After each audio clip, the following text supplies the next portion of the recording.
water is life. We were born out of water. We live our life dependent on water. We're made mostly out of water. We can drill for oil and gas. We can sand mine the coast. It's a very Western and colonial approach, which is very different from the approach of people who have lived for centuries in coexistence and in a deep connection with the sea. The ocean has moods, and those that live close to the ocean, they understand these moods. A lot of ocean policies or legal frameworks are currently not as open to a plurality of ocean knowledge systems and different ways of connecting to or relating to the ocean.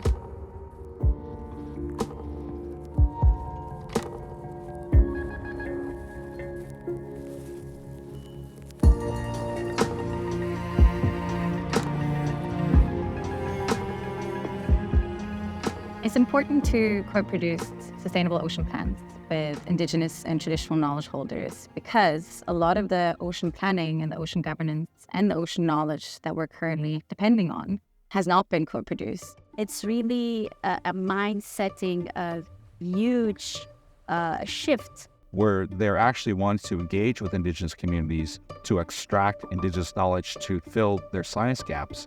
Western knowledge systems, particularly modelling across large, either regional areas, will provide a certain type of value to the decisions being made. But how they get implemented or how they get actioned at a local level depends on more place-based information. And that's the source of that information often comes from an Indigenous knowledge system.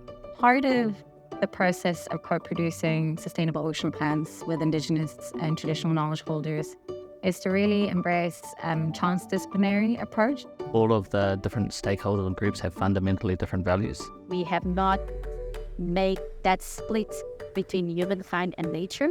The sea is still the extension of people's lives. When you integrate those knowledge systems together, there might be sources of conflict, but also in those areas where there's conflict, there will be innovation. Knowledge is not a product. Knowledge systems are way broader than that. They're a way of knowing, way of living.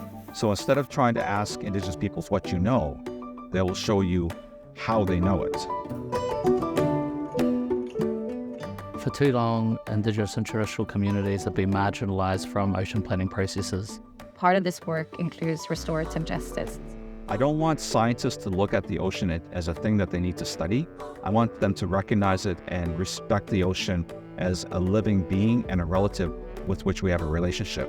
If we can do that, then I think we'll have a different approach and that we will work in the best interest of the ocean, which is really working in the best interest of ourselves.